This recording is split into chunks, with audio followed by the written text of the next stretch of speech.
बिस्मिल्लाहिर्रहमानिर्रहीम। अस्सलामुअलैकुम। Calculation of electron negativity and trends of electron negativity in the periodic table.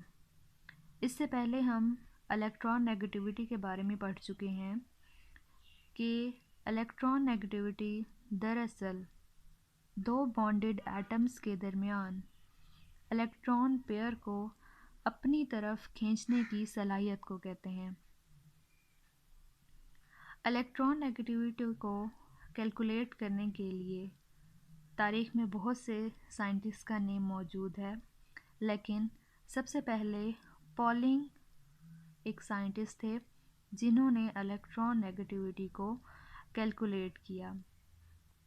Polling ने bonded atoms की bond energy को use करते हुए इलेक्ट्रॉन नेगेटिविटी को डिफरेंट एलिमेंट्स के लिए कैलकुलेट किया।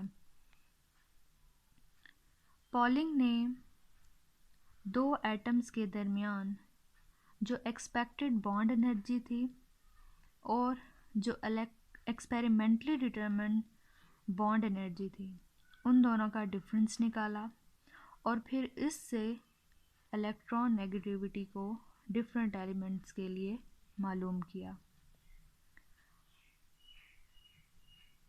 पॉलिंग ने इस सारी इन्फॉर्मेशन को इस्तेमाल करते हुए एक स्केल तरतीब दिया। उस स्केल में उसने फ्लोरीन, जो कि एक हैलोजन एटम है, उसको मैक्सिमम वैल्यू दी जो कि 4 थी। चनाचे फ्लोरीन एटम की मैक्सिमम इलेक्ट्रॉन नेगेटिविटी वैल्यू होती है और वो 4 होती है।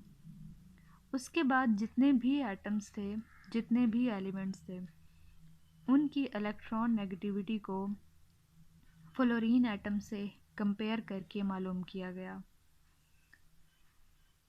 कुछ इम्पॉर्टेंट एलिमेंट्स की इलेक्ट्रॉन नेगेटिविटी की वैल्यूज़ यहाँ पे दर्ज की गई हैं, जिनमें नाइट्रोजन की इलेक्ट्रॉन नेगेटिविटी की वैल्यू 3 होती है, ऑक्सीजन की 3.5, फ्लोरीन की 4, क्लोरीन की 3.2 और कार्बन की 2.5, जबकि हाइड्रोजन की 2.2 होती है।